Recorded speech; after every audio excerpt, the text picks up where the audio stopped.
Esta es la tarde en el continente americano. Cuando anochece en Europa y amanece en Asia, así cae la tarde en el continente americano y transcurre la noche y el amanecer en el resto del mundo. La tarde fin de semana. Sean todos bienvenidos a la tarde fin de semana de NTN 24, el canal de las Américas. Los saludo como siempre Carlos Eduardo Sánchez. Es un gusto que nos acompañen. Recuerden que estamos en Twitter, estamos como @latarde NTN 24 y @CE Sánchez M. Comenzamos.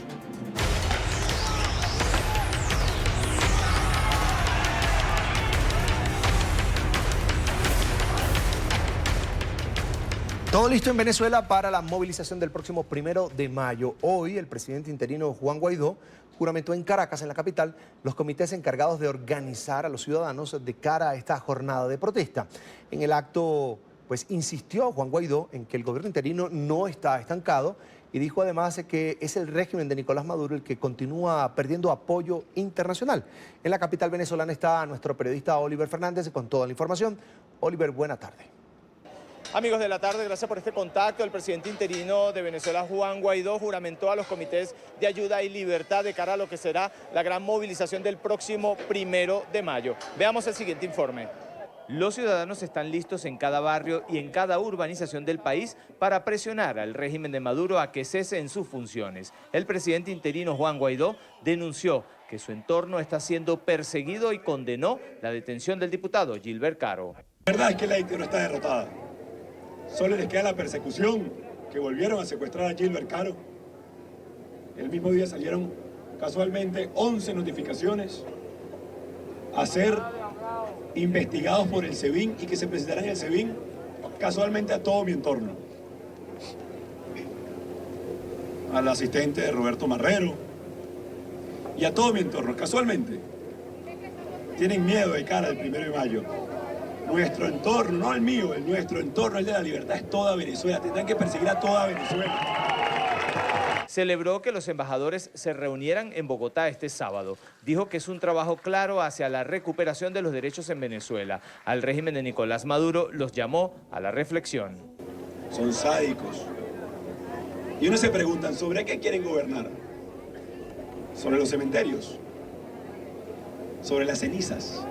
¿Sobre qué quieren gobernar este régimen? Incluso el otro día yo decía, en una entrevista, haciendo referencia a que este régimen se convirtió en muerte, y decía, no hubo ni patria ni socialismo, solo muerte. Y agarraron un solo pedacito para tratar de segmentar, como si fuera un problema de ideología esto. No lo es. Las causas de esta crisis, muchas. Un mal modelo sin duda, la corrupción, la incapacidad, el robo, la miseria humana que preló en todos los que nos robaron una y otra vez. Pero esto es un problema de todos los venezolanos y los necesitamos a todos. Quienes acompañaron a Guaidó este sábado están claros que la responsabilidad del cambio no se le puede dejar solo a la comunidad internacional. Sino que internamente nosotros también debemos apoyar. Nadie nos va a venir a hacer el trabajo, tenemos que hacerlo nosotros y tenemos que mantenernos en la calle, tenemos que ir a apoyar las propuestas y la ruta planteada desde la Asamblea Nacional y el presidente Juan Guaidó. El ciudadano común siente que su responsabilidad pasa por desmontar 20 años de mentiras. Se ha logrado muchísimo en 3 meses, son 20 años y no solamente es una dictadura, está acompañada con muchas otras cosas, como Hezbolá, como droga, como Cuba, muchas cosas. El presidente interino de Venezuela, Juan Guaidó, realizó un nuevo llamado a la Fuerza Armada Nacional Bolivariana. Dijo que tienen 2 opciones, o apoyar a un pueblo que sufre la crisis o quedarse del lado de la corrupción. Es la información que manejamos desde Caracas. Continúen con más de la tarde de NTN 24.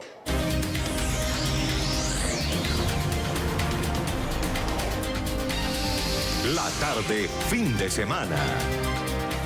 Desde el pasado 22 de marzo, los presos políticos recluidos en la cárcel La Modelo en Nicaragua se encuentran en resistencia debido a la negativa del régimen de Daniel Ortega en dejarlos en libertad.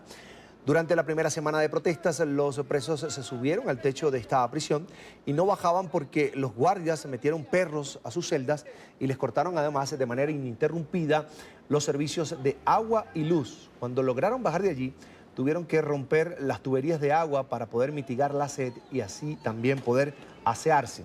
Al día de hoy, estos presos de conciencia cuentan con agua, pero de una manera más racionada, mientras que la electricidad permanece suspendida por motivos de seguridad, según apuntan las autoridades de este centro de reclusión. Mi primera invitada de hoy es Ana Margarita Vigil, expresidenta y miembro también del movimiento renovador sandinista. Bienvenida a NTN 24, es un placer saludarla. Buena tarde. Hola Carlos, mucho gusto y muchas gracias por este espacio. Bienvenida. Lo primero, quisiera saber cuántos presos políticos están recluidos allí, en esta cárcel La Modelo, que según tengo entendido, la posición de las autoridades ha sido siempre de negarles el derecho, por ejemplo, al agua, a los servicios públicos, a asearse, incluso a ver a sus familiares, incluso en algunas ocasiones a poder recibir los alimentos, la comida. De los más de 700 presos políticos que existen en Nicaragua, hay una parte importante, más de 200 o 300 presos que están en el sistema penitenciario La Modelo. No de todos hay información completa.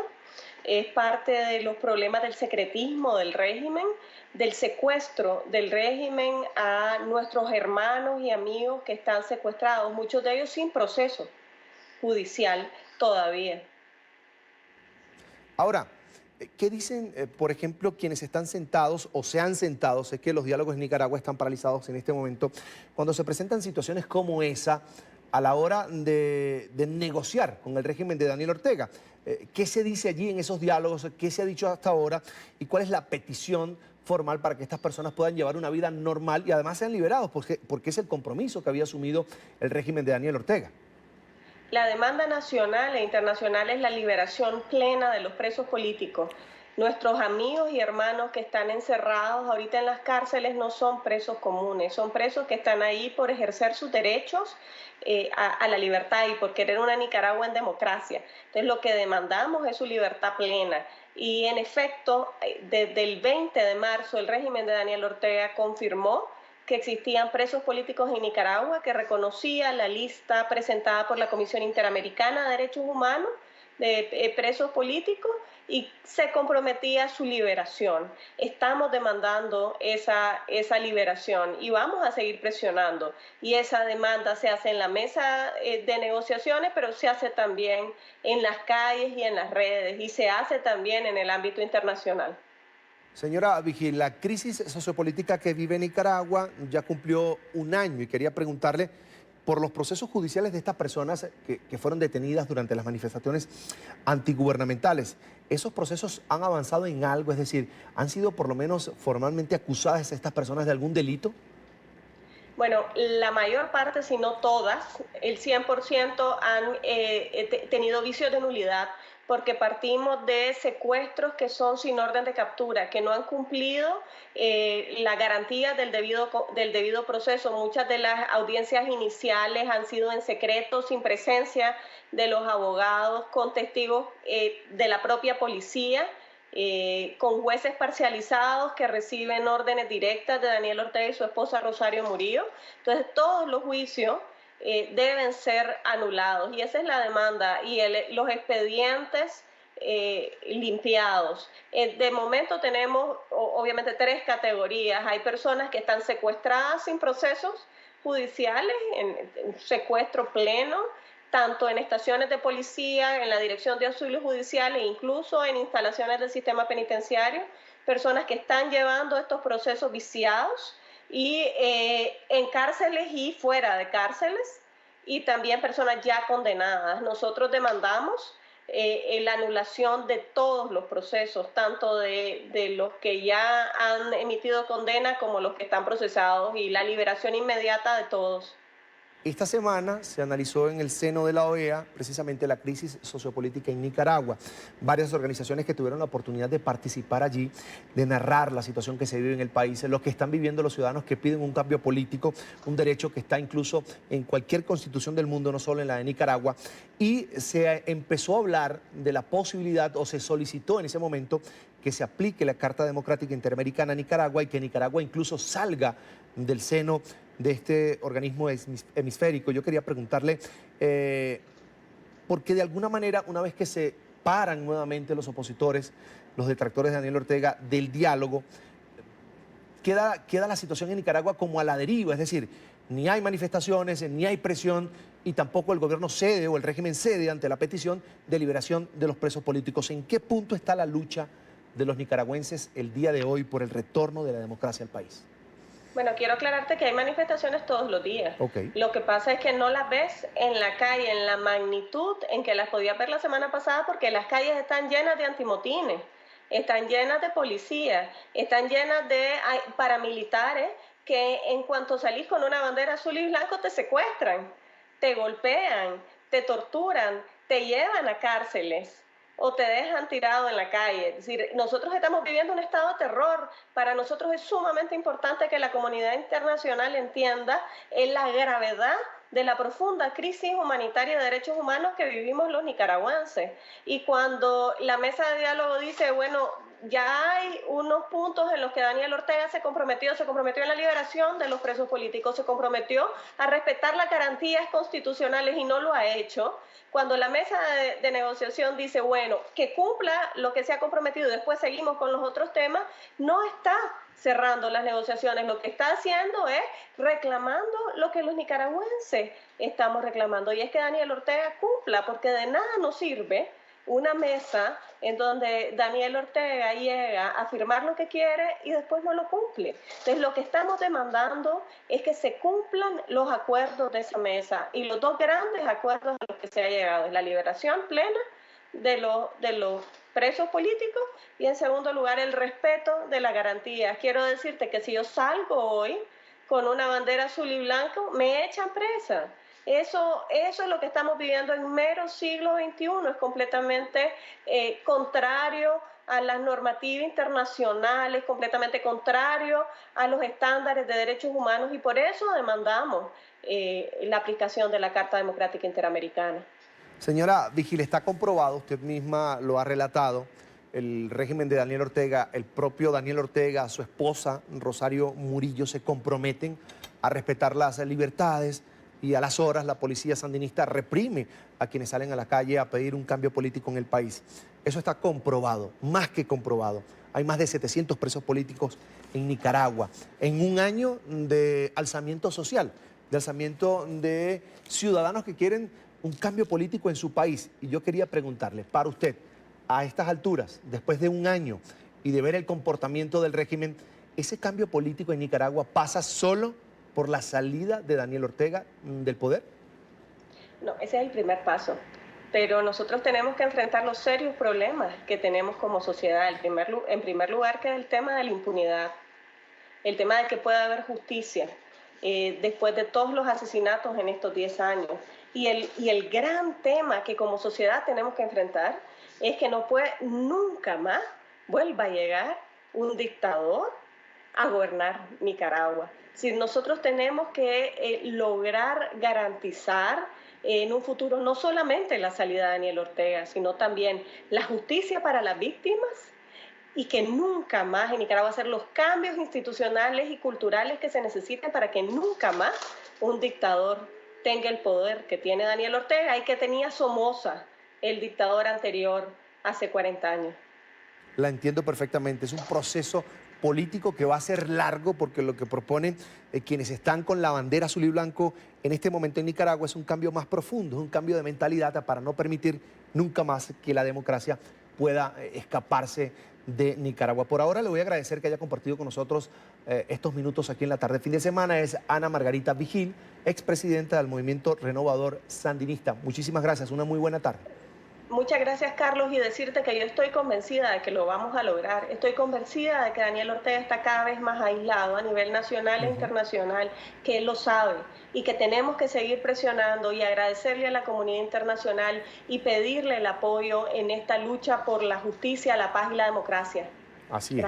Gracias. Una muy buena tarde. Gracias. A esta hora vamos a Chile. La Cámara de Diputados aprobó un proyecto de ley que establece la obligación de todas las autoridades eclesiásticas de denunciar ante la justicia civil cualquier ilícito contra menores o adultos vulnerables tras los casos de abusos sexuales ocultados en el seno de la Iglesia Católica. El instrumento tendrá que ser ahora ratificado en el Senado antes de que sea enviado al Ejecutivo para su promulgación como ley de la República. Sobre este tema quiero hablar con Jaime Belliolio, es diputado chileno, allí lo veo en pantalla, es un placer, bienvenido, una muy buena tarde. Buenas tardes, ¿cómo están? Un gusto también para mí poder estar conversando con ustedes aquí la tarde de este sábado. Gracias. La Cámara de Diputados aprobó este proyecto de ley que establece la obligación de las autoridades eclesiásticas de denunciar cualquier ilícito contra menores o adultos que se vean vulnerables. Ahora, la pregunta es, ¿qué elementos tiene este instrumento como para garantizar que sí se presente la denuncia? Mira, nosotros en Chile teníamos hace bastante tiempo una legislación que decía que cualquier autoridad que tuviera a su cargo un grupo de personas, y especialmente niños, tenía este deber de denuncia. Por ejemplo, si un carabinero, si un fiscal, si un funcionario público sabe de un delito, y particularmente relacionado con menores, tiene la obligación entonces de denunciarlo. Pero quedaban los sacerdotes, que también tienen relación con menores de edad, al interior de las escuelas muchas veces, pero también en las iglesias, quedaban exentos de esto. Entonces lo que quisimos hacer es obligar a que cuando existe este conocimiento de delitos contra menores, que también los sacerdotes y las autoridades religiosas en general, no quisimos solamente referirnos a la Iglesia Católica, sino que también a los pastores evangélicos y otras autoridades religiosas, ellos también tengan este deber de denuncia cuando se estaría en presencia de delitos contra menores. Ahora, esto está agregado dentro de las obligaciones y, por tanto, si es que una persona no hace este deber de denuncia, comete una ilegalidad y, por tanto, podría ser procesado por esa ilegalidad. Podría ser distinto después la figura del encubrimiento o no, pero el hecho de no denunciar es hoy día una falta en nuestro país, en Chile. Ya ocurre para los profesores, ya ocurre para los funcionarios públicos, ocurre para los carabineros, ocurre para las fuerzas policiales. Entonces, este deber de denuncia hoy día se extiende también a quienes son autoridades religiosas, dada la importancia que tienen en su relación con los menores de edad y tal como decíamos al inicio. Lamentablemente hemos conocido en todo el mundo casos de abuso que no han sido hechos puntuales, sino que han sido casos más bien sistemáticos, que daba cuenta de una forma de operar al interior de distintas iglesias que implicaba cierto encubrimiento, que implicaba cierto manto de oscuridad, de cambiar de lugar a los sacerdotes, etc. Es decir, ese tipo de cosas en algún minuto uno tiene que decir basta. Y esta es una manera en la cual nosotros queremos prevenir que las situaciones que conocimos en el pasado no ocurran nunca más. Bien, diputado, esta ley también prevé, amplía, además, la obligación a directivos de asociaciones, fundaciones, agrupaciones de carácter cultural, juvenil, educativa, deportiva, entre otras. ¿Por qué la ampliación? ¿Se han presentado también casos de abusos, de maltratos en otras instancias, en otras organizaciones? No, la verdad es que no tenemos conocimiento de alguna organización en específico. Lo que sí se quería dar cuenta es que todas aquellas organizaciones que tengan relación con menores de edad y por tanto que puedan ser lugares en los cuales ya sea ocurran abusos o que puedan tener conocimiento de abusos, lo que queremos es que se persiga el abuso contra los menores. En Chile también ya se aprobó el hecho que los delitos contra menores de edad, el abuso sexual especialmente contra menores, es imprescriptible. Es decir, aun cuando pasen 15 años, 20 años de los hechos, aún así pueden ser perseguidos penalmente. Eso es muy importante. Y hoy día habían distintas organizaciones que ya sea prestaban ayuda o servicios a menores de edad, y esos menores confiaban en sus, comillas, autoridades, confiaban en sus monitores, confiaban en esta figura adulta que a veces abusaba de esa misma confianza que le entregaban estos menores de edad para abusar de ellos. En el caso de los sacerdotes es también brutal porque alguno de ellos ocupaba esta superioridad teórica, moral, ética, de hacer una guía espiritual para abusar de aquellos que eran los laicos. Entonces es una doble traición. Es primero el delito del abuso y también es la traición a esa confianza que se estaba entregando por parte del menor de edad en cuanto a esta guía espiritual. Entonces se extiende a estas otras organizaciones de manera que todas las personas que tengan a su cargo otras personas, pero especialmente menores de edad, tienen que ser parte de esta vigilancia de la sociedad para evitar los abusos sexuales y cualquier tipo de abuso contra los menores de edad. Diputado Bellolio, hablemos también de las penas para quienes incumplan esta norma de denunciar abusos contra menores. Bueno, las penas del abuso son distintas a las penas, llamémoslo así, de la no denuncia, ¿no? El hecho de no denunciar, por supuesto que es más bajo en términos de penalidad que la pena de quien comete el abuso. Y la pena de quien comete el abuso va a depender de múltiples razones, múltiples hechos que puedan sumarse a la misma causa. Entonces, no es lo mismo una persona que haya hecho el abuso reiterado, del que lo haya hecho una vez, etc. Eso va a ir sumando distinta gravedad al delito ocurrido y en Chile las penalidades por abuso sexual contra menores son penas altas, son penas de cárcel.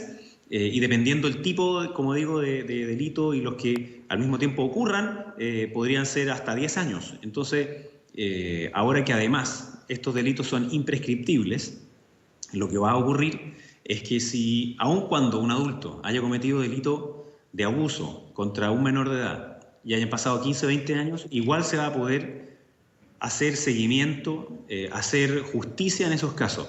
Ocurría algo que probablemente pasa en todas partes del mundo y en Chile tenemos casos lamentables, pero a la vez que han significado fortaleza para otros grupos.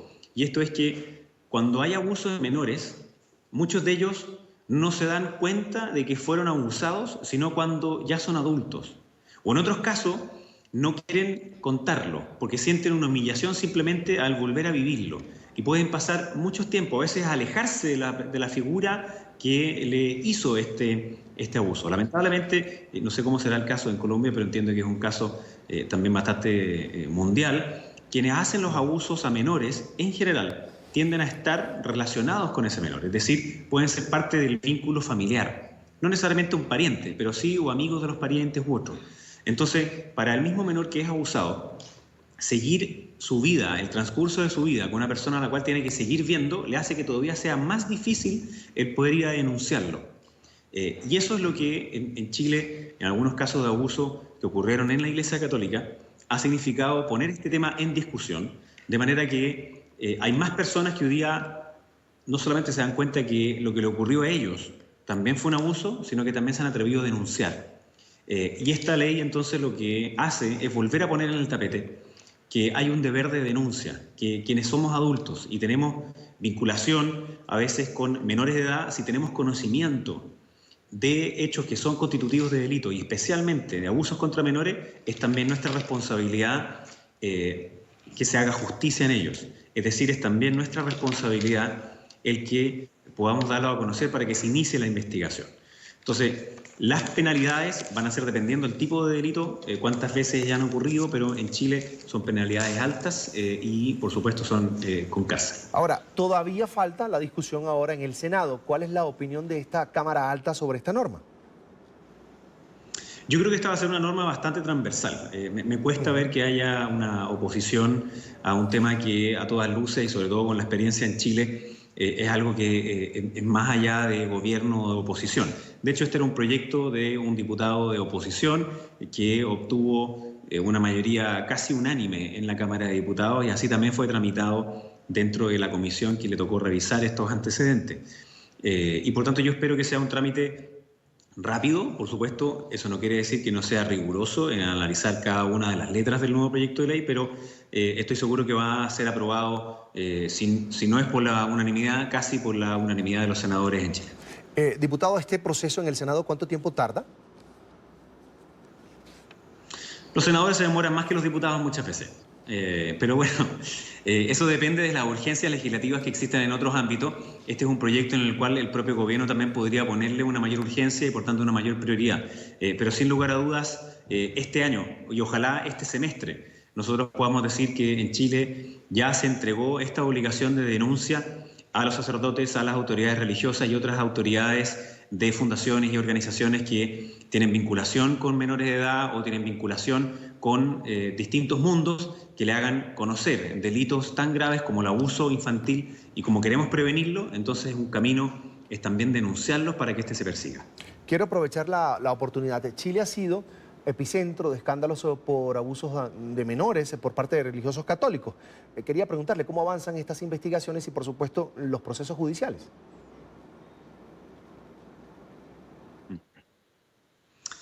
Bueno, tal como tú dices, ese es un triste récord, que en el caso de Chile hayan habido sacerdotes que hayan abusado de forma sistemática de quienes también, por ejemplo, querían ser sacerdotes, de quién eran sus alumnos, de quién eran sus fieles, y eso es brutal no solo para la institución de la Iglesia Católica, sino que también para todos los fieles de la Iglesia Católica.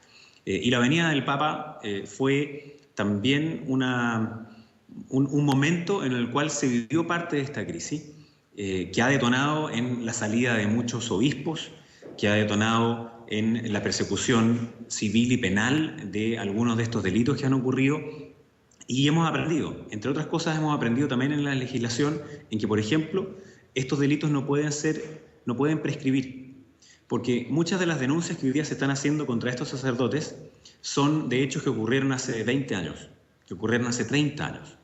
Y por tanto, esos delitos, aun cuando se probaran que fueron ciertos, no pueden ser perseguidos penalmente porque existía esta prescripción de la acción penal. Y por tanto, estas personas quedan sobreseídas como que si fueran inocentes, pero no lo son. No son inocentes, cometieron el delito, solo que por distintas consideraciones legales, ese no se podía perseguir. Hasta hace muy poco tiempo ya hubo un fallo de las Cortes Civiles en Chile que obligaron a una indemnización a 3 de los principales denunciantes del famoso caso Caradima en Chile. Y la Iglesia Católica en Chile sacó a quien era el arzobispo de Santiago y nombró a otra persona que justo le tocó recibir esta noticia. Y al recibir esta noticia, en vez de apelar a ese fallo, él dice, no vamos a apelar, lo vamos a asumir. Ese es un cambio en la conducta que uno ve hoy día en la Iglesia Católica, que yo espero que sea un cambio para bien. La lógica anterior, que era la de encubrir, la de silenciar, la de cambiar al sacerdote de uno u otro lugar, se acabó. No hay más tiempo para oscuridad, no hay más tiempo para encubrimiento. Hoy día es el tiempo de la denuncia, es el tiempo de la transparencia y es el tiempo de la persecución de aquellos que han cometido abuso sexual contra menores. Bien, quiero agradecer a Jaime Bellolio, ese diputado chileno, por estos minutos para la tarde fin de semana. Será hasta la próxima. Muchas gracias a ustedes, que le vaya muy bien. Un gusto. Avanzamos a otros temas. La niñez mexicana enfrenta entornos cada vez más difíciles, tanto fuera como en el interior de sus hogares. En México, 6 de cada 10 niños han experimentado algún método violento de disciplina. 1 de cada 2 ha sufrido presión psicológica por algún miembro de la familia y 1 de cada 15 ha recibido alguna forma de castigo severo. En el país hay menores de edad que dentro de la familia viven una violencia sistematizada. También son vulnerables a problemas como la migración no acompañada, la trata de personas o el trabajo infantil. Estos datos corresponden a un reciente informe de la Escuela Nacional de Trabajo Social de la UNAM. Para hablar de este tema nos acompaña Gabriela Ruiz Serrano, es profesora de la Escuela Nacional de Trabajo Social de la UNAM en México. Bienvenida a la tarde fin de semana. ¿Qué tal, Carlos Eduardo? Muchísimas gracias y un saludo para todo su público. Es un gusto. ¿Por qué se ha disparado tanto la violencia infantil en México? Bueno, pues como seguramente sabes, las condiciones que hoy aquejan a nuestro país en términos de desigualdad, violencia, marginalidad, pues bueno, son cada día más encrudecidas y las condiciones de violencia estructural y del crimen organizado que hoy nos aquejan, pues ha permeado en nuestra niñez, colocándolos en escenarios de mucha inseguridad y vinculándolos con problemáticas con las que tradicionalmente no se habían vinculado, que tienen que ver con problemáticas como la niñez migrante no acompañada, la trata de personas y las violencias fuera del contexto doméstico. Ahora, señora Ruiz, ¿por qué cree usted que todavía se corrige a los menores, a los niños, a través o por medio de los golpes? Pues mira, desafortunadamente todavía hay pues una práctica de crianza muy colocada en el pensamiento de que una nalgada a tiempo o un golpe a tiempo corrige el comportamiento. Esto es algo con lo que tenemos que trabajar fuertemente, pues estoy convencida de que por parte de los cuidadores no hay un dolo realmente detrás de esta práctica. Sin embargo, pues sí hay mucha confusión respecto de, bueno, si no utilizo el abuso físico como una medida correctiva, ¿qué es lo que sí puedo hacer? Y bueno, culturalmente es algo que tenemos muy arraigado y con lo cual pues tenemos que empezar a trabajar fuertemente para buscar otras alternativas de cuidado y crianza mucho más cercanas, que den mayor seguridad, que permitan a los cuidadores pues tener la certeza de que están conduciendo al niño de manera adecuada, pero no recurriendo a esta práctica. ¿Cuáles son esas zonas del país que se están viendo más afectadas por la violencia infantil? Pues mira, tenemos una problemática muy seria, sobre todo en lo que tiene que ver con Chiapas, toda esta parte de Centroamérica, ¿no? En colindancia con Centroamérica. Y bueno, pues en cada entidad federativa tenemos problemáticas distintas, pero de lo que se ha documentado en Guanajuato, en Quintana Roo y en Chiapas son los estados con mayor índice de violencia, Tamaulipas y Tlaxcala. Ahora, ¿qué medidas se están tomando para proteger precisamente a los niños mexicanos? Mira, tenemos la Ley General de los Derechos de Niñas, Niños y Adolescentes que se publica en diciembre de 2014 y esta ley que pretende establecer criterios de cuidado y protección de la niñez en nuestro país, pues nos obliga a construir políticas públicas que vayan enfocadas al ejercicio y a la restitución de todos sus derechos. Puedo decirte que es una legislación bastante completa que nos permite encontrar caminos, pero bueno, pues estamos en la construcción derivado de que está pendiente la operacionalización de la política pública que esté realmente situada en los derechos de niñas, niños y adolescentes. Señora Ruiz, ¿cómo ve usted la forma en la que el presidente Andrés Manuel López Obrador planea de alguna manera disminuir los índices de violencia en el país? Mira, yo creo que en este momento es muy pronto para que yo pueda emitir una opinión respecto de esta propuesta que se tiene de la Cuarta Transformación. Lo que sí puedo decir es que, bueno, tenemos ya muchos años de violencia en nuestro país frente a un modelo económico neoliberal que es global y que nos afecta de una u otra manera, que mercantiliza a nuestra niñez y, bueno, que es muy complicado pensar en fórmulas mágicas. Dice Sergio Aguayo que es una figura muy importante, un académico muy importante del Colegio de México. Él dice, no hay soluciones rápidas a problemas difíciles y problemas complejos.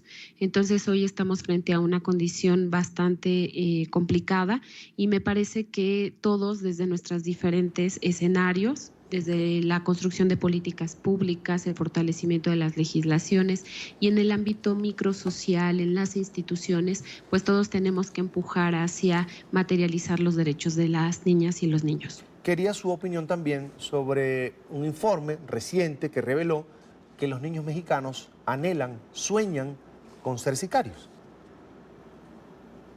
Pues mira, efectivamente, desafortunadamente ante las condiciones que vivimos, este resquebrajamiento social, las condiciones de desigualdad y pobreza, tenemos índices que nos señalan que 9 de cada 10 niños indígenas no logran tener cubiertas sus necesidades básicas. Estamos teniendo índices como que la mitad de nuestra población en el rango 0-18 años vive en condiciones de pobreza.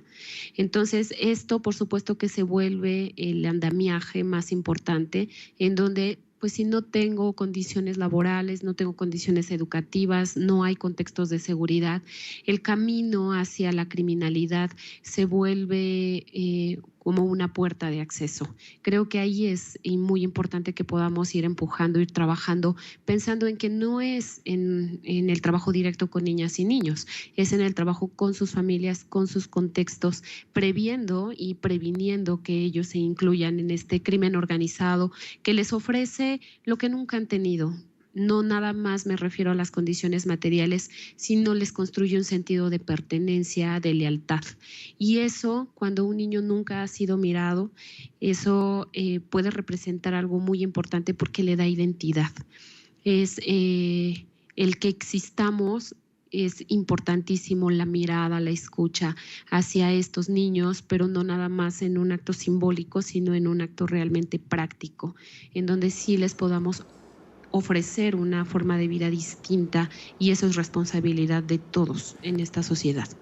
Bien, finalmente, desde la Escuela Nacional de Trabajo de la UNAM, ¿qué proyectos han impulsado para precisamente favorecer, proteger a los menores de edad en México? Mira, actualmente yo soy responsable de la línea de investigación trata de personas y la he colocado a través de un proyecto que se llama Problemáticas de la Niñez en el México Contemporáneo. Este es un proyecto académico que tiene por objetivo sumar las diferentes iniciativas tanto del alumnado como del profesorado respecto de la niñez. Y actualmente tenemos una beca que nos otorga la UNAM para desarrollar un seminario que se llama así, Problemáticas de la Niñez en el México Contemporáneo. Y en el escenario académico tratamos de traer a organizaciones de la sociedad civil, profesionales multidisciplinares interesados en estas temáticas, chicos y chicas que se encuentran en formación, tesistas, todos sumando esfuerzos para desarrollar diferentes investigaciones. Y actualmente, bueno, tenemos 3 investigaciones que estamos llevando a cabo, una que tiene que ver con la maternidad subrogada como una forma de trata de personas, niñas y niños vinculados en el crimen organizado también como una forma de trata, y la medicalización del cuerpo infantil como una estrategia de acompañamiento a niñas y niños que han sido diagnosticados con algún trastorno. Estas tesis estas investigaciones que están en la cobertura de tesis de licenciatura, más la participación que tenemos y los proyectos investigativos. Actualmente estoy desarrollando un proyecto de intervención bajo la categoría de cuidado, y lo que buscamos es generar una estrategia de intervención social que recupere el cuidado como el elemento a través del cual podemos incidir en las niñas y los niños que han vivido maltrato o que han sido víctimas de algún delito como la trata de personas. Es Gabriela Ruiz Serrano, profesora de la Escuela Nacional de Trabajo Social de la UNAM en México, a quien le agradecemos por compartir con nosotros estos minutos aquí en la tarde fin de semana. Un placer, será hasta la próxima. Al contrario, muchísimas gracias por la oportunidad y espero que nos volvamos a encontrar en otro momento. Así será. Gracias. Regresamos con información de Venezuela. Unas 228.000 armas, o más de 228.000 armas y municiones han desaparecido de los parques de armas, polvorines de las Fuerzas Armadas y los cuerpos policiales de Venezuela. El director general de Fundarredes señaló que el resultado de la investigación es preocupante, puesto que en el informe que ha sido consignado, en este caso, al Ministerio Público, esas más de 228.000 armas y municiones aparecen identificadas una a una por la marca, el modelo, el serial, el tipo de arma, y estas a su vez tienen la calificación de solicitadas, pero la realidad es que muchas de ellas han servido para la comercialización o entrega a grupos irregulares, bandas criminales que hacen vida en territorio venezolano. Quiero saludar a esta hora a Javier Tarazona, es el director general de Fundarredes. Javier, buena tarde, gracias por atender esta llamada. Buenas tardes, Carlos Eduardo. Un gran abrazo a ti y a todos los oyentes de Hispanoamérica. Bienvenido. Javier, la pregunta que todo el mundo se hace a esta hora en Venezuela, sobre todo en la zona de frontera con Colombia, ¿a dónde podrían haber ido a parar esas más de 228.000 en este caso, armas y municiones que han desaparecido de diferentes cuerpos de seguridad en el país? Bueno, mira, 228.000 armas que suman una cifra dantesca. Fundarredes ha venido denunciando en los últimos años, 2017-2018, el faltante de municiones de armas de guerra en guarniciones y batallones militares venezolanos. Tenemos testimonios tanto de militares venezolanos que nos indican que estas armas, muchas de ellas, han sido entregadas por órdenes superiores a grupos irregulares colombianos que operan en Venezuela. Me refiero al ELN, a la disidencia de la FARC, al EPL, al Frente Bolivariano de Liberación, así como grupos paramilitares. Pero también hemos tenido testimonios De hecho, estamos preparando ahorita un boletín nuestro para publicarlo, de un disidente de un grupo paramilitar colombiano que recluta venezolanos y que manifiestan haber comercializado armas venezolanas para su arsenal.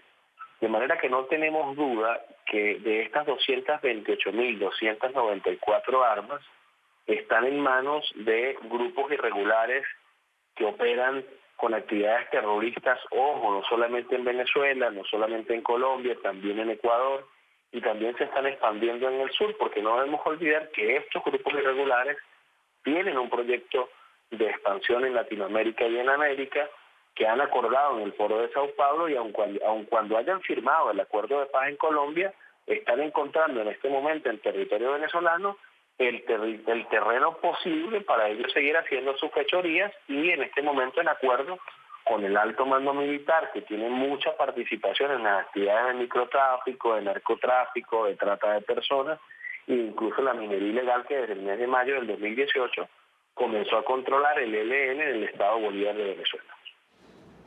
Javier, este número de 228.000 armas y municiones me lleva a pensar en un mercado negro muy peligroso para estas zonas de entre Colombia y Venezuela.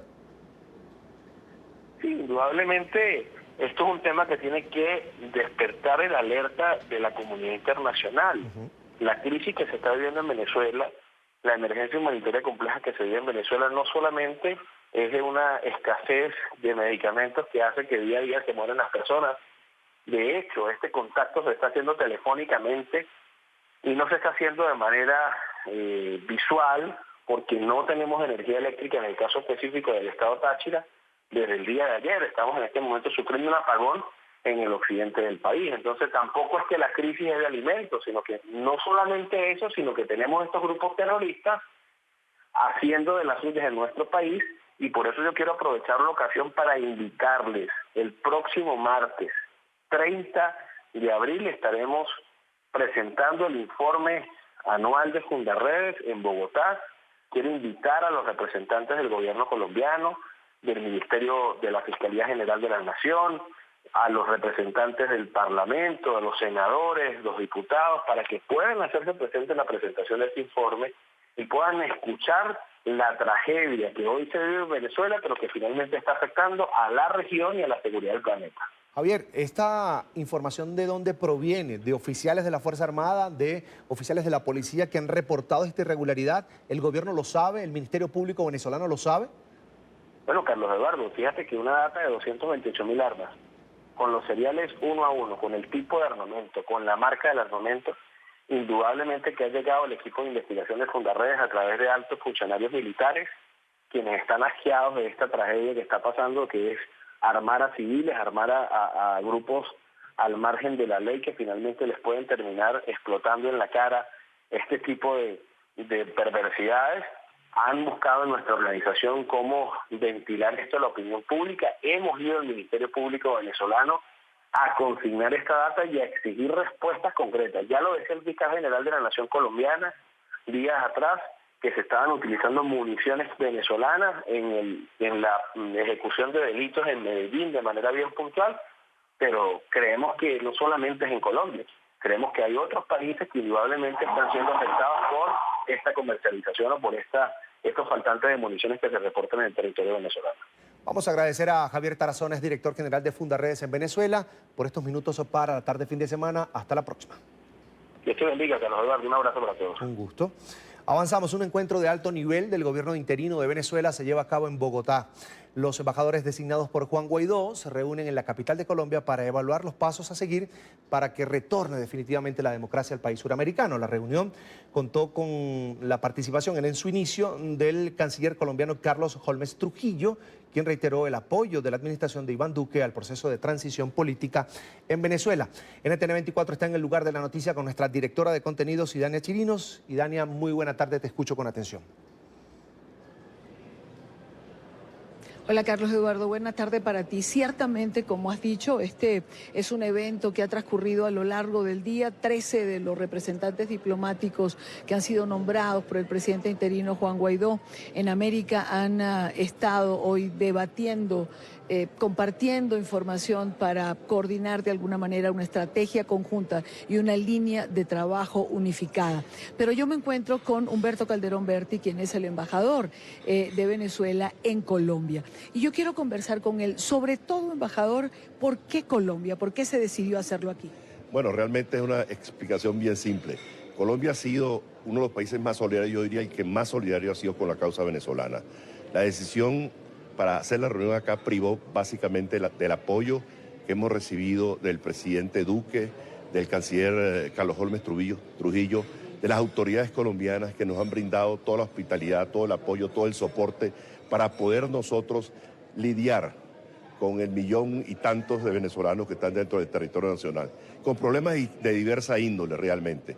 Colombia, nosotros reconocemos que es un país que tiene sus propias carencias, sus propias dificultades de educación, de salud, de vivienda, de mercado laboral, y aún así nos ha brindado toda la hospitalidad y todo el apoyo a nosotros. Por eso nosotros estamos profundamente agradecidos del gobierno del presidente Duque, y por eso la presencia de todos nosotros acá en Colombia para testimoniarle ese reconocimiento al gobierno.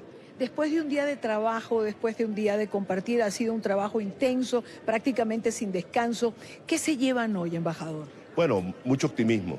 Si nosotros nos remontamos a hace 3 meses, 100 días apenas, hace que el presidente Guaidó tomó posesión como presidente interino de Venezuela, había un cambio notable.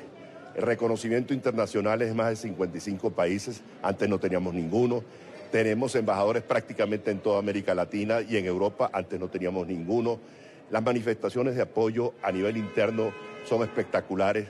Cada vez que se moviliza el presidente Guaidó, no solamente en Caracas, sino en el interior del país, hay un apoyo masivo de la población y hemos sido, creo yo, bastante exitosos en poder transmitirle al mundo las dimensiones, la tragedia humanitaria que se vive en Venezuela. No hay alimentos, no hay medicinas, hay violación permanente de los derechos humanos, hay un problema grave de servicios públicos, hay apagones todos los días, no hay agua en las ciudades. Problemas gravísimos. Yo creo que hoy el mundo está consciente de la tragedia que se vive en Venezuela. Y la tragedia no está ocasionada por las sanciones, no. Las sanciones han quizás apretado más al gobierno, al régimen de Maduro. Pero Maduro es el responsable de la crisis de Venezuela. Y la crisis de Venezuela se comienza a solucionar cuando Maduro se vaya. No como ellos quieren hacer saber, que la crisis es producto, las carencias producto de las sanciones, no. Antes de que las sanciones existieran, Petróleos de Venezuela estaba quebrada. Antes de que se establecieran las sanciones, el sistema eléctrico estaba colapsado. No había agua, no había electricidad. El sector agropecuario está en crisis y está destruido mucho antes de que existieran las presiones internacionales. De manera tal que esa es una excusa que nosotros estamos denunciando frente al mundo. La crisis venezolana tiene un solo responsable, Nicolás Maduro y su combo.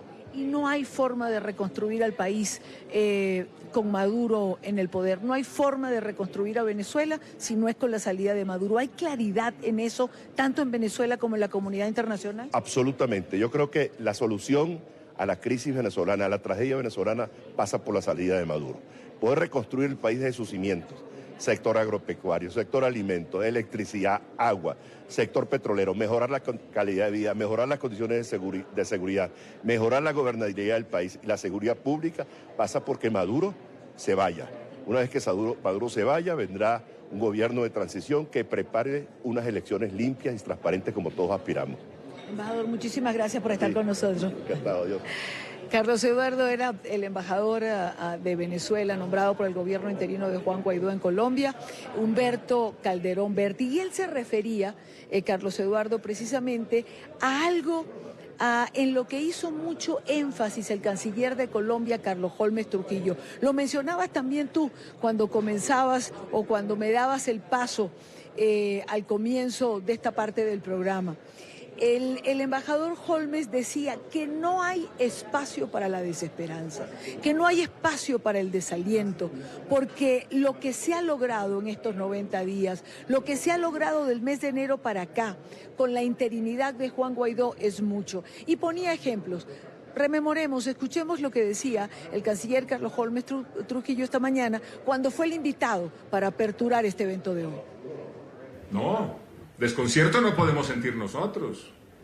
El desconcierto que lo siente el tirano. ¿Quién imaginaba a principios de este año que íbamos a tener un presidente interino en Venezuela como Juan Guaidó. Hoy está Juan Guaidó en su condición de presidente actual. ¿Quién imaginaba a principios de este año que íbamos a tener a estas alturas una asamblea reconocida con las competencias que tiene y respetada por un número muy grande de países de la comunidad internacional? Hoy esa es la realidad. ¿Quién iba a imaginar a principios de este año que el representante de Venezuela en el Banco Interamericano de Desarrollo iba a ser la persona designada por Juan Guaidó? Hoy, quien representa a Venezuela en el BID es la persona designada por Juan Guaidó. ¿Quién iba a imaginar a principios de este año que el representante de Venezuela en la Organización de Estados Americanos podría llegar a ser la persona designada por Juan Guaidó? Hoy, quien representa a Venezuela en la Organización de Estados Americanos es la persona designada por Juan Guaidó. Está previsto que este intercambio de hoy, este encuentro de los embajadores, a que, como te decía, son los embajadores nombrados por el gobierno interino en América, desde Canadá hasta la Argentina, finalice sobre las 6 de la tarde. Y una vez más, para demostrar el apoyo de Colombia a la lucha por la democracia y por la libertad de los venezolanos, la vicepresidenta Marta Lucía Ramírez ha anunciado hace unos minutos que va a llegar hasta este recinto para concluir, para cerrar con su presencia y con sus palabras lo que ha sido el debate del día de hoy. Carlos Eduardo, voy contigo de nuevo a nuestro Centro Internacional de Noticias. Y Dania, te agradezco mucho este completo reporte desde Bogotá, Colombia, en esta reunión de autoridades, en este caso embajadores designados por el presidente interino de Venezuela, Juan Guaidó. Nos vamos a quedar en Colombia porque arrancó en Bogotá la Feria Internacional del Libro. Hasta el próximo 6 de mayo, propios y turistas podrán disfrutar de un espacio dedicado a la literatura que abre todos los años sus puertas en conferias para motivar a los ciudadanos a leer.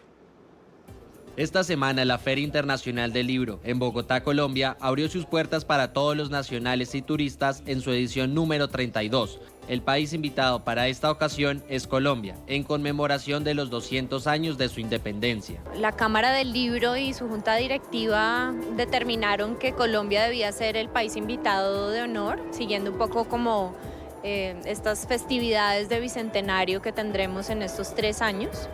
El pabellón Colombia 200 años cuenta con 3.000 metros cuadrados en los que se recrea el bicentenario del país como una nación independiente. Libertad, igualdad, soberanía, ciudadanía e independencia son los 5 ejes temáticos. Durante este recorrido, los visitantes podrán vivir la experiencia de consolidación de la República mediante las historias de soldados, mujeres, indígenas y los llamados pardos. Y si bien hoy en día damos por sentado que vivimos en una democracia, pues hace 200 años fue justamente el momento en que cambió nuestro modelo político. Entonces es una invitación a pensar cómo esa historia de hace 200 años nos debe importar hoy en día, porque nosotros como los colombianos del presente seguimos haciendo república. Incluso encontramos la chichería, un espacio para compartir platos típicos del país. La idea aquí en el espacio de Chichería al Porvenir era recrear un poco los espacios de reunión de hace 200 años y pues para eso digamos que unimos el café, que es un producto típico colombiano, con la chicha, que era lo que la gente tomaba hace 200 años precisamente en esos espacios de chicherías. En esta edición de la Filbo, las directivas incluyeron en los puntos de información mapas en braille, para que personas invidentes puedan disfrutar de las diferentes actividades. Leer con los sentidos es una franja de la Feria Internacional del Libro de Bogotá, desde la que reflexionamos sobre la inclusión, desde la que nos pensamos cómo hacemos para hacer una feria más incluyente y accesible para las personas con discapacidad. Así que tenemos una programación que gira en torno a esto, una programación que ha sido creada con un grupo de personas con discapacidad y organizaciones que trabajan para personas con discapacidad, pensando en poderles brindar a ellos lo que necesitan y lo que quieren encontrar acá en la Filbo. En este espacio los visitantes podrán encontrar todo tipo de literatura, incluso uno de los primeros libros de licántropos escritos en Colombia, por el autor de terror Álvaro Vanegas, de la editorial Calixta.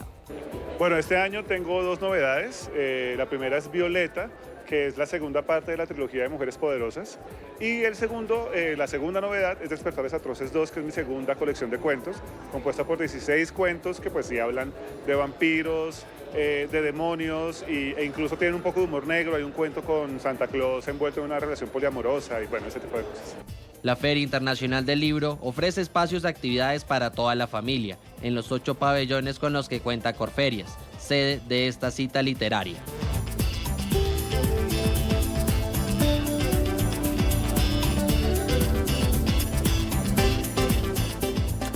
Camino a un sueño es el libro de la escritora colombiana María del Pilar García, quien presenta con destreza un retrato de todo lo que tuvo que soportar para lograr su sueño e inspirar así a sus lectores a encontrar su propia fórmula personal para alcanzar sus metas.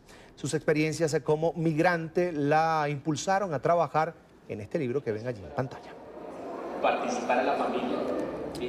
Saludamos precisamente a esta hora a María del Pilar García, autora de este libro Camino a un sueño. Un gusto, bienvenida, gracias por acompañarnos. Gracias a ustedes por invitarme, es un placer estar aquí en mi tierra Colombia con ustedes. Qué bueno, qué bueno. ¿Qué vamos a encontrar en Camino a un sueño? Para encontrar un relato de una persona que tiene una experiencia como muchos inmigrantes tenemos en los Estados Unidos. Vamos a encontrar motivación, emprendimiento, empoderamiento a la mujer, temas de familia, cultura, educación. ¿Es muy duro ser migrante? Es muy duro ser inmigrante, sí. ¿Hace cuánto tiempo usted vivió esa historia? Hace 35 años va a ser que viví esa historia. Salí a los 19 años de mi linda tierra Cali, con destino a Nueva York, pero con un largo camino que recorrer en ese trayecto. Y no solamente fue duro el camino, sino también llegar a Nueva York y encontrar que también allá era duro, no tanto como aquí en Colombia, sino en el camino, sino también como allá. ¿Es igual más o menos el panorama que se vive hoy día al que usted vivió hace 35 años? El tema de los migrantes, la política dura del hoy presidente de los Estados Unidos, Donald Trump, ¿es noticia todos los días? Todos los días, y creo que es más duro hoy día. Hay muchos más obstáculos para los inmigrantes, pero creo que nosotros, los que estamos allá, debemos de apoyar a esos que han llegado. También considero que la persona no debe rendirse, debe seguir y aprovechar las oportunidades, sobre todo el estudio que nos brinda algunas ciudades de los Estados Unidos. Una historia de inmigrante a educadora. Es usted educadora en Estados Unidos. Hablemos de todo eso también. Soy educadora, soy docente para la ciudad de Nueva York. Trabajo 25 años con el magisterio de la ciudad de Nueva York y enseño a los jóvenes de bachillerato las clases avanzadas de español y reciben créditos para la universidad. Por 25 años estoy enseñando y es no solamente inmigrante, porque inmigrantes somos casi todos, ¿no? Diríamos eso, porque los nativos americanos son los únicos que son nativos de Estados Unidos. Lo que más la gente piensa es los indocumentados. Yo fui indocumentada. Fue duro reconocer, contar mi historia, pero la hice en mi libro, Camino a un sueño o Journey to a Dream. En este libro muestro los detalles de las dificultades, los retos que tenemos que vivir muchos inmigrantes y que al llegar a este país que es extraño para nosotros, que enfrentamos la cultura, el idioma, conocer la gente y trabajar en cosas que realmente nosotros no estamos enseñados, así vengamos de un nivel de vida diferente, se nos hace muy difícil, pero no imposible. Gana un premio como docente. Sí. Cuénteme de eso también. Bueno, yo pertenezco a la Organización de Maestros de Español y Portugués y soy vicepresidenta de la parte de la ciudad de Nueva York, del capítulo de Nueva York. Y el 2013 me dan el premio local de Maestra del Año en Nueva York. Por consiguiente, el 2014 me postulan para representar al Estado de Nueva York y me dan el Premio Nacional de Maestra del Año de los Estados Unidos y el premio fue entregado en Panamá. Bueno, sin revelar tantos detalles del libro como tal, de la historia que está escrita allí en esas páginas, quisiera que nos remontáramos hace 35 años, cuando salió de su natal Cali. ¿Qué fue lo primero que hizo? ¿Cómo fue el trayecto? Mi trayecto, salí a los 19 años, cambiando mi sueño, cambiando mi ruta de joven, de 19 años, que todos los jóvenes tenemos. Llego hacia México, me dirijo, es un trayecto que duró 7 días, muy duro. Es la misma ruta de hoy. Es la misma ruta de hoy. Afrontando retos difíciles, porque no solamente me encuentro con gente que quería abusar de mí, también nos robaron con las personas que yo iba y en el trayecto nos toca pasar por un canal. Fue muy difícil cuando me dicen, te tienes que quitar la ropa Y para mí eso fue como querer abusarme, ¿no? Claro. Un desnudo sin mi autorización, pero Sí, tenía claro. que hacerlo. Y me tengo que quitar la ropa, pasó al Y lo otro hizo. lado y lo tuve que hacer con el dolor de mi alma, pero siempre orando, ¿no? Porque soy creyente y pensando en mi Eso abuela. es de México a Estados Unidos. Eso es de México a Estados Unidos, al paso. Y pensando en mi abuela, que fue la que más me motivaba, no esta no era la forma que yo quería, de verdad, llegar a los Estados Unidos. Claro. Pero intenté varias formas y esta fue una opción que a lo último del desespero por pasos atrás en mi familia. Tuvimos unas dificultades y creo que como hija mayor se me dio el derecho y la autoridad a mí misma de yo decidir para poder ayudar a mis padres y a mi familia. Llega al Paso, Texas. ¿Qué hace? Sí. ¿Qué hacemos? Sufrimos, seguimos sufriendo porque la persona que nos pasa estaba involucrada en negocios ilícitos que no sabía. Era un coyote. Exacto, pero aparte de eso estaba en otros negocios. Entonces al llegar sin comer, nos quedamos en su casa y yo estaba de verdad realmente aterrorizada y también viendo la opulencia que ese coyote vivía. Pero al otro día, cuando nos hemos levantado, nos sacan rápido porque va la policía y creo que él tenía cosas más escondidas ahí. Es decir, estuvo en riesgo de ser detenida Sí, también. Sí, en muchas ocasiones. También cuando nos llevan a un hotel, la esposa de él, y después está inmigración en el hotel, y ella nos saca rápido y nos lleva para el aeropuerto. Fue un reto tras otra. tras reto, pero siempre estando segura y diciendo, lo hago por una razón, por un deber como hermana mayor, y sé que voy a llegar lejos y voy a poder cumplir los sueños, no solamente de mis hermanos, pero los míos en el futuro. Su formación como educadora, como docente, la hace en Estados Unidos. Sí. ¿Cómo llega esa oportunidad siendo indocumentada? Como usted dice, que es lo importante aquí. Uno puede ser inmigrante, pero legal. Exacto. Usted era indocumentada. Sí. Bueno, yo desde el primer momento que piso tierra en los Estados Unidos, especialmente cuando ya llego a Nueva York, busqué las oportunidades de aprender inglés. De aprender inglés, no el inglés, porque nosotros llevamos un inglés básico, de poder saber la gramática, pero cuando ya quiero aprender a hablarlo, a escucharlo, a que cuando yo lo escuche entienda lo que me están diciendo. Entonces, investigo y llego a las bibliotecas, había ese estudio gratis, paso el nivel 1, el nivel 2, y trabajando muy duro, pago un curso en Hunter College para llegar a obtener más experiencia con el inglés y poder seguir adelante. Al año y medio... Tocaba trabajar y estudiar. 2 trabajos tenía, dormía unas 4 horas, es muy duro, pero no imposible. Y lo pude lograr. en algún momento se cansó, dijo, no, yo me regreso a Colombia. Sí. La vida es más fácil en Colombia. Hubo un momento en que tuve ese pensamiento de regresarme, sufría, es muy duro sentirse usted que hace falta la familia, le hace falta sus hermanos, las costumbres, que dejó sus sueños atrás, los suyos personales por cumplir los sueños de ir para ayudar a alguien, pero ese alguien era muy fuerte, que era toda mi familia. Yo soy la hermana mayor de 8. Entonces dije, no, yo dejo lo mío atrás y en otro momento podré cumplir mis sueños, que es lo que estoy haciendo hoy día. ¿Cuántos años después se cumplió el sueño de por lo menos estar de manera legal en Estados Unidos? Exactamente, conozco a mi esposo y él a los 4 años, perdón, llego a tener al menos una residencia temporal en los Estados Unidos. Por su esposo, que es estadounidense. Sí, sí. Él es colombiano, pero estaba legal y entonces... La sangre llama. Exactamente. Por tierra mucho que llama. llegué al norte, ese sueño, no, yo creo que es mejor a veces su misma gente. Dígame algo, ¿es su primer libro? Es mi primer libro. Tenía escritos pequeños, poemas, me gusta escribir, me gusta ser motivadora, me gusta cuando estoy en el salón de clase, no me limito solamente a hablar de lo que estoy enseñando, también tomo de vez en cuando una vez a la semana a motivar a mis estudiantes, a motivar a esos niños, esos jóvenes que de pronto no tienen esperanza, que de pronto dicen yo no puedo, y yo les digo ustedes sí pueden, ustedes van a llegar lejos. Este país les brinda la oportunidad, pero la mejor oportunidad es la que ustedes se deben de dar. No deben de quitarse esa oportunidad a ustedes mismos. La experiencia, ya para finalizar, en la Filbo, ¿primera vez? Primera vez en la Filbo, orgullosa de estar aquí presentando mi libro Camino a un Sueño, que va a empoderar, el que lo lea le va a gustar porque habla en una forma de un narrador omnisciente con la protagonista y los personajes. También tengo realismo mágico, me gusta mucho Gabriel García Márquez, leo mucho, entonces eso me ha influenciado y estoy feliz de tener mis 2 libros porque tanto en inglés como en español para darles a conocer a todos lo que somos, los hispanos no somos personas malas, podemos ayudar y yo como docente, 25 años enseñando en la ciudad de Nueva York, he logrado educar a cientos de jóvenes. ¿El libro ha recibido ese abrazo también, esa acogida del colombiano?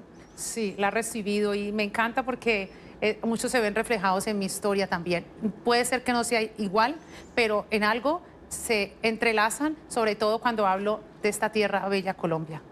Es María del Pilar García, es la autora del libro Camino a un sueño. Allí lo vamos a poner en pantalla nuevamente, por favor. Está presentándolo aquí en la Filbo, en la capital de Colombia, exactamente en Bogotá, la Feria Internacional del Libro. Yo quiero agradecer, por supuesto, a usted que haya compartido estos minutos con nosotros, su historia, por supuesto, gracias, y que sirva de ejemplo además a través de esos textos que usted tiene en sus manos, uno en español y otro en inglés. Y que Camino a un sueño puede ser cualquier sueño, que nomás pongamos el esfuerzo, esas ganas y lo podemos lograr. Y no desmayar. Y no desmayar. Gracias, sí. Un placer. Muchas gracias. Un gusto.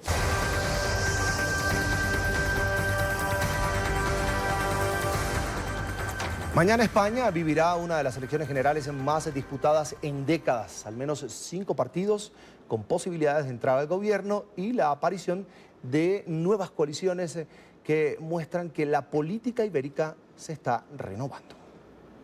Este domingo, cerca de 37 millones de españoles podrán votar en las elecciones generales, de los cuales más de 34 millones y medio residen en España y más de 2 millones en el extranjero. Esto según las autoridades electorales. En estos comicios se elegirán a los diputados que conformarán el Parlamento en su próxima legislatura. Además, el candidato del partido que obtenga más votos podrá convertirse en el presidente del gobierno. Estas son unas elecciones anticipadas, luego de que el presidente del gobierno, Pedro Sánchez, las convocara por falta de apoyo para aprobar los presupuestos generales del Estado. En ejercicio de las facultades que ostento como presidente del Gobierno de España y previa deliberación del Consejo de Ministros, he propuesto la disolución de las cámaras y la convocatoria de elecciones generales para el día 28 de abril. Quienes apuntan a ganar las elecciones son Pablo Casado por el Partido Popular, Pedro Sánchez por el Partido Socialista Obrero Español, Pablo Iglesias por Podemos y Albert Rivera por el Partido Ciudadanos. Aunque también apareció en escena Vox, un nuevo actor en esta contienda electoral, que obtiene por primera vez en la historia representación parlamentaria. Un partido de extrema derecha liderado por Santiago Abascal. En España no se podía decir nada, no se podía sentir nada y no se podía hacer nada porque había una dictadura progre que lo determinaba todo, desde las atalayas de los medios de comunicación, desde las tribunas, y al que se movía enseguida le mandaban a la esquinita a pensar, facha, retrógrado. ¿Qué os han llamado? Os han llamado de todo. Durante los debates de esta semana se evidenció que la llegada de este partido al escenario legislativo español dividió a los partidos en 2 bloques, uno de derecha formado por PP, Ciudadanos y Vox, y otro de izquierda donde se encuentran el Partido Socialista Obrero Español y Podemos. Debates que han sido bastante acalorados por las discusiones que han dejado entre los candidatos. De todas formas, yo quiero dejar aquí claro una cosa desde el principio del debate. Y es que yo no he pactado con los independentistas, que es mentira, que es falso. El señor Sánchez pactó con los independentistas por una moción de censura y ha estado 10 meses rindiéndole pleitesía a los separatistas. Señor Sánchez, no insistas. Que es falso, que es mentira, que es falso, que es mentira, señor Rivera. Y aunque el resultado del domingo es incierto, la llegada de partidos como Ciudadanos, Podemos y ahora Vox evidencia las nuevas tendencias políticas en España. España se prepara para ir a las urnas. Este viernes los principales aspirantes a llegar al Palacio de la Moncloa cerraron su campaña con miras a los comicios de este domingo. El actual presidente del gobierno, Pedro Sánchez, abogó por la unidad para sacar adelante al país ibérico. Aquellos que quieren retroceder, aquellos que quieren involucionar, lo tienen claro, lo tienen decidido. Y por tanto, aquellos que estén dudando entre el PSOE y Podemos, entre el PSOE y Ciudadanos, entre el PSOE y la abstención, les pido que nos unamos todos en torno al único partido que puede garantizar que España mire al futuro y no retroceda 40 años como plantea la derecha y sus 3 siglas. mientras que el Partido Popular apuesta, entre otras iniciativas, con aplicar la mano dura contra el régimen venezolano. Querido Leopoldo, estamos con tu hijo, estamos con los disidentes venezolanos, vamos a derrocar a Maduro, congelar las cuentas de los gerifaltes bolivarianos, congelar activos y liderar en la Unión Europea la respuesta a una dictadura cruel y asesina. El movimiento Ciudadanos, liderado por Albert Rivera, cargó contra la actual administración. El 28 de abril o cogemos el tren de las oportunidades o este país se queda estancado. Si gana Sánchez con Torra e Iglesias llevando el timón, este país va a quedar paralizado y enfangado.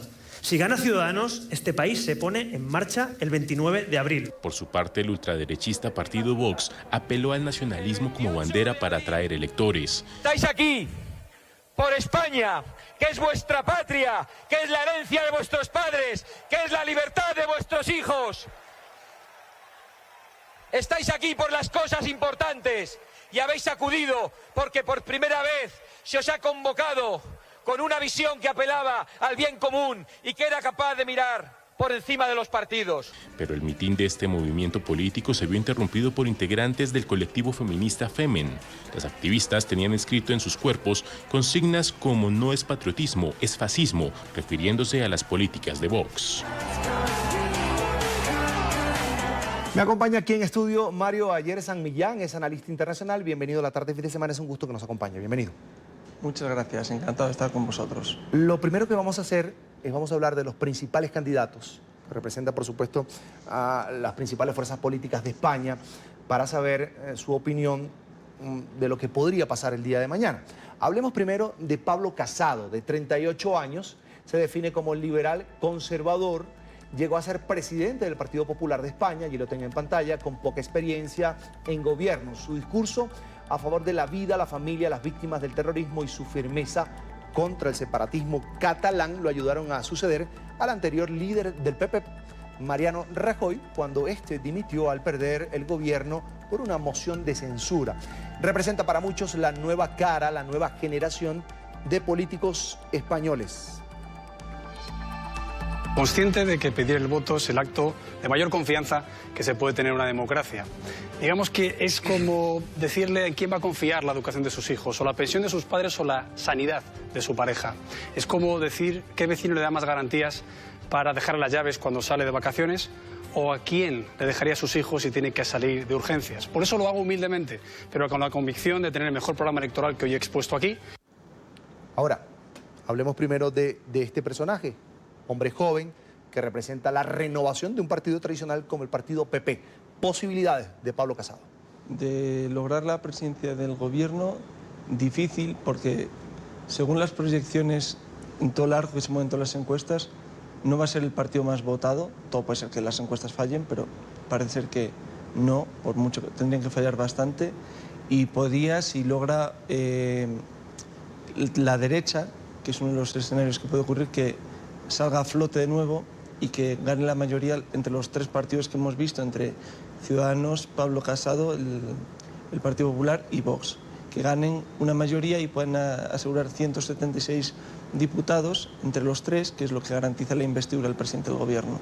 Pablo Casado es digamos, de este lado del mundo, un tipo honesto. Pues, hombre, ha tenido bastantes polémicas él por el tema de su educación. Me hizo gracia cuando ponéis en la pantalla que es licenciado en Derecho, porque luego ha tenido problemas muy gordos, pero muy, muy gordos, por un título de máster que hay muchas dudas de cómo lo sacó. Bueno, ha pasado mucho eso entre los políticos españoles. Ha pasado mucho últimamente. Bien, vamos ahora a revisar el perfil de Albert Rivera, con 39 años y con una carrera política marcada por su rivalidad con el nacionalismo catalán. Allí lo tienen en pantalla. Busca que su partido, Ciudadanos, que junto a otros miembros se fundó en 2006 y el cual preside, llegue a ser la coalición más votada. Ciudadanos, bajo su liderazgo, se expandió de forma progresiva para que Rivera llegara a ser electo en el Parlamento Regional catalán.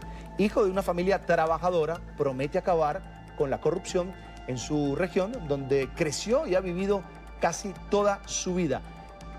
¿Es este hombre capaz de, el día de mañana, pues, captar una avalancha de votos? Vamos a escucharlo y ya venimos con eso. El silencio que nos heló la sangre a millones de españoles cuando los separatistas quisieron romper nuestro país en Cataluña. Pero es el silencio de una pareja triste, que se mira a los ojos sabiendo que no va a poder tener hijos, que no pueden tirar adelante una familia. Es el silencio de un autónomo que resignado baja la persiana por última vez de su negocio porque no puede salir adelante. Es el silencio de una pensionista indignada que recibe una carta del gobierno y ve una irrisoria subida de 0,25 euros de su pensión. Pero también es el silencio que nos quieren imponer los nacionalistas en Rentería, en Alsasua, en Vic, a los demócratas españoles que queremos defender nuestra libertad en cualquier pueblo de España. Mientras por la izquierda caía Podemos, prácticamente se desintegraba el partido, ya vamos a hablar de la izquierda y de Podemos, crecía como la espuma Albert Rivera. ¿Qué posibilidades tiene de captar ese caudal de votos que necesita la derecha para poder formar gobierno? Posibilidad tiene, pero él, tenemos que asumir que no va a poder atraer tantos votos para poder superar a Pablo Casado y ser el presidente. Que puede que sea ministrable, sí, pero para presidente no. Tendría que ser un terremoto total de la política, desaparecer el PP. No va para a superar a Casado, pero sí va a aportar a la coalición. Si ganan y pueden optar a tener más de 176 o estar alrededor de los 160 y bastantes, ahí ya pueden empezar a jugar la derecha con los otros partidos de los que no vamos a hablar hoy, que también pueden entrar. Antes de avanzar a la izquierda, quería preguntarle por la aparición de Vox, un partido que va a tener representación en el Parlamento español. ¿Qué tan, digamos, desventajoso sería que Pablo Casado, Albert Rivera de Ciudadanos tuvieran que al final unirse con Vox? ¿Desventajoso para quién? Porque Pablo Casado, que es que sería, entre comillas, el presidente del gobierno de la derecha, si era la derecha, ya ha dicho que estaría dispuesto a que entren en su gobierno. Entonces, costo que igual no puede dar el cargo de ministro a alguno que es más amigo suyo. Sería el costo, porque ya ha dicho que está dispuesto a que lo sean, a que entren en el gobierno. Y van a perder votos porque Vox es la gran incógnita. Porque digamos que el número 30 va a ser 30.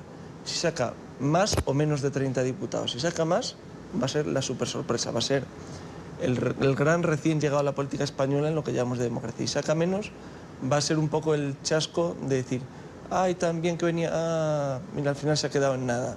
Aunque 20 diputados ya son bastantes, sí, claro, pero va a ser 30 el número mágico. ¿El discurso nacionalista cala hoy día en España? Sí, pero también el problema que tiene es que ese discurso nacionalista, si bien cala, él con lo que va a luchar pues, esta noche en España y mañana a la hora de que la gente vaya a votar, es el miedo. Porque él, pues, él ha hecho la campaña, digamos que toda la derecha se ha quitado los prejuicios y se ha declarado derecha, nada de centro. Son derecha. Vemos que desde que apareció Vox, el Partido Popular de Pablo Casado hizo un viraje del centro derecha donde estaba hacia la derecha para evitar una sangría de votantes que se le iba por el flanco derecho. Ciudadanos no quiso quedarse atrás y desde el también centro derecha ha hecho un giro hacia la derecha. Entonces lo que han hecho es que el centro se lo han dejado vacío a Pedro Sánchez, que estaba al centro izquierdo y ahora se ha podido expandir un poquito más al centro. Y es muy curioso ver que la derecha, sí, técnicamente son los liberales, ellos dicen ser liberales, conservadores, pero si miramos a nivel internacional, las grandes cabeceras de la prensa liberal, por ejemplo, el Financial Times, The Economist, han pedido claramente el voto para Pedro Sánchez, lo cual quiere decir, yo si fuera ellos miraría a ver qué he hecho porque algo he debido hacer mal. Cuando las grandes cabeceras que antes alababan mi partido, la línea de mi partido, ahora no, ahora están alabando al que yo quiero derribar. Ya vamos a entrar ahora en terreno de la izquierda. Con más experiencia se encuentra Pedro Sánchez, es el actual jefe de gobierno español. A sus 46 años, el economista y político lidera las encuestas para estas elecciones en España. Incluso el líder socialista podría repetir como jefe de gobierno si logra pactar con los otros partidos de la izquierda. De los candidatos es quien tiene más experiencia en política ibérica, con más de 10 años. Se convirtió en jefe de gobierno luego de que al exmandatario Mariano Rajoy fuera objeto de una moción de censura. Es el secretario actual general del Partido Socialista Obrero Español. El próximo 28 de abril los españoles y españolas estamos convocados a decidir qué país queremos. si queremos avanzar o queremos retroceder. Yo pido el voto a los jóvenes, les pido que voten por el futuro, a las mujeres que voten por la igualdad y por el respeto, a los mayores que voten por la seguridad y a todos y a todas que votemos por la convivencia. Señor San Millán, cuando sale Mariano Rajoy por moción de censura, asume Pedro Sánchez. Ahora, Pedro Sánchez tiene que adelantar elecciones porque no consigue apoyo para los presupuestos. Ahora, en ese momento que no consigue apoyo, porque todavía los partidos tradicionales tienen la mayoría dentro del Parlamento, en ese momento es que Pedro Sánchez comienza a crecer en esta aspiración de repetir ahora nuevamente en la presidencia del gobierno español. Hombre, antes no podía aspirar a crecer porque no lo era, pero sí. Ciertamente la moción de censura es la primera vez que pasa, que sale adelante una moción de censura desde que estamos en democracia. El anterior intento que hubo fue en los años 90, Antonio Hernández Mancha, del Partido Popular, Alianza Popular, entonces, que quería derribar a Felipe González, pero esta vez fue la primera vez que salió adelante, y entonces, claro, se sabía que la moción de censura saldría adelante porque Rajoy estaba muy empantanado, pero se sabía también, había casi la certeza al 100%, de que no iba a ser capaz de aprobar los presupuestos del año siguiente. Entonces iba a haber forzado a hacer unas elecciones generales. Eso es algo que al hacer la moción de censura, yo creo que hasta él sabía, tenía fijo que iba a ocurrir, porque una moción de censura es en parte un cheque en blanco y nadie va a dar un cheque en blanco. Vamos rápidamente y por último a hablar de Pablo Iglesias del partido Unidos Podemos. Hace 3 años era la figura emergente de la izquierda española con aspiraciones a superar a los socialistas con su partido Podemos. Ahora lucha por mantenerse vigente, mantener su lugar en las elecciones de este domingo. Podemos, que ha sufrido la salida de importantes miembros en los últimos tiempos, representa a los movimientos de izquierda en España. Escuchamos a Pablo Iglesias.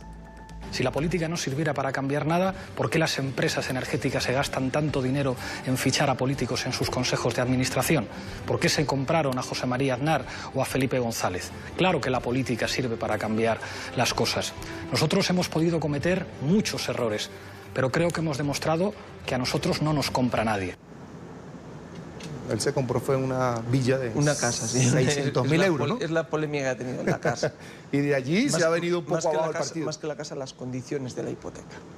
Bueno, ahora, hay un escenario del lado de la izquierda y tiene que ver con la posible alianza que tengan que hacer el PSOE y Podemos con los independentistas catalanes, algo que rechaza la mayoría de los españoles. Antes que hacerlo con los independentistas catalanes, hay que pensar en los antiguos independentistas vascos, moderados, el PNV, que es un actor del que no se habla mucho, pero ahí están y van a tener su cuota de poder. Si ya ven que no son capaces de solo con el PNV hacerlo, ya mirarán con otros partidos y al final mirarán con los independentistas catalanes, porque es un apoyo envenenado el que ya les han dicho que le van a ofrecer.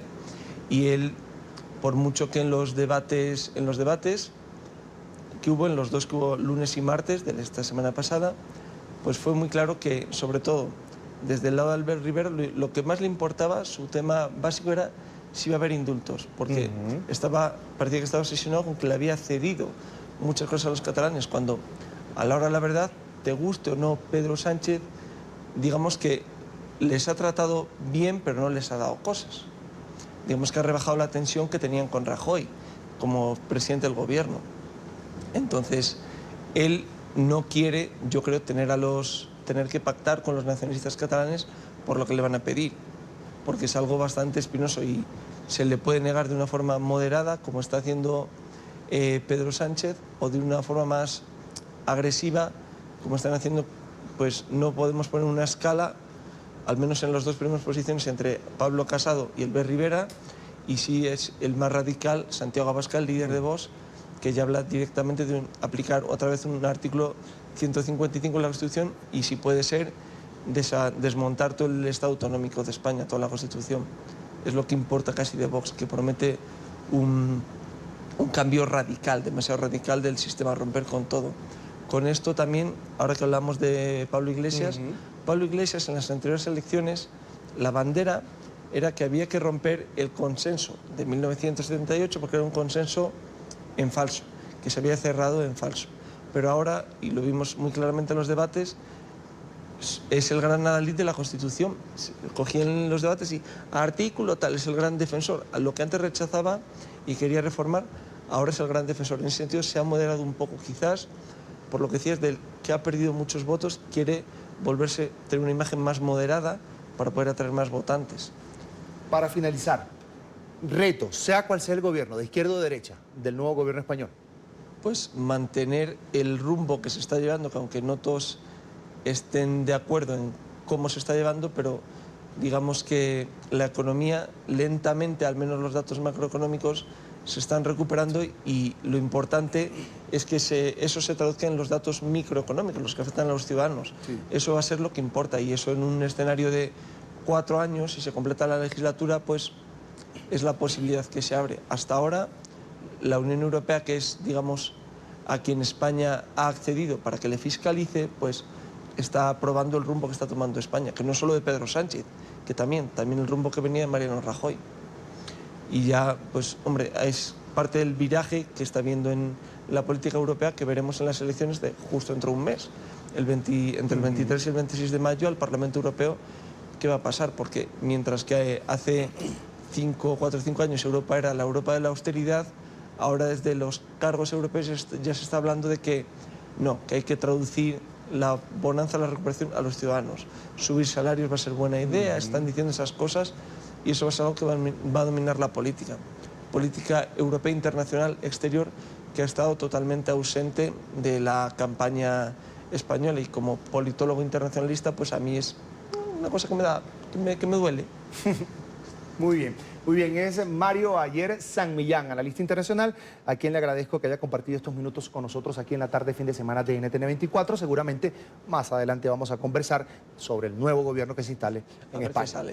Es un gusto. Bueno. Allí los voy a dejar cuando vamos a la pausa, a la última aquí en la tarde, fin de semana, con las 4 figuras que van a tratar el día de mañana, domingo, de acaparar la mayor cantidad de votos en España. Pablo Casado, Albert Rivera, Pedro Sánchez, actual jefe de gobierno español, y el representante de la izquierda radical, dirían muchos, Podemos. Pero entonces, cuidado, habría que meter también a Santiago Abascal, porque hay dos cabezas claras, Pedro Sánchez y Pablo Casado. Sí. Esos son los que más votos van a sacar. Y el que podría dar la sorpresa, Abascal. Es que luego Abascal puede que supere a Pablo Iglesias, a Podemos, y también podría ser que superase a Albert Rivera. Entonces, esos dos están pisando terreno, digamos, fangoso y puede que se hundan y gane Vox. Yo creo que vamos a hablar pronto sobre Santiago Abascal. A ver. Es un gusto. Vamos al final. Recuerde seguirnos en Twitter. Estamos como @latardenetn24 y @CESánchezM. Gracias por estar con nosotros.